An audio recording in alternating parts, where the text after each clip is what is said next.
الان میخوام دسر هویجی سیب درست کنم. 2 تا سیب دارم.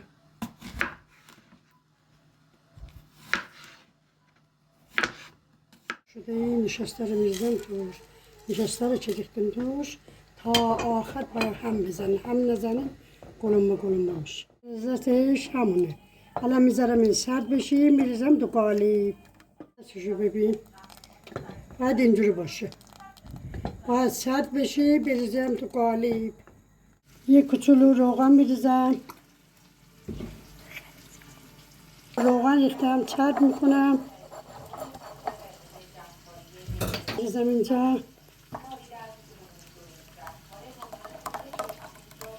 میذارم یخچال 1 ساعت 2 ساعت خودشو بگیری. دسر خوب بفرمایید.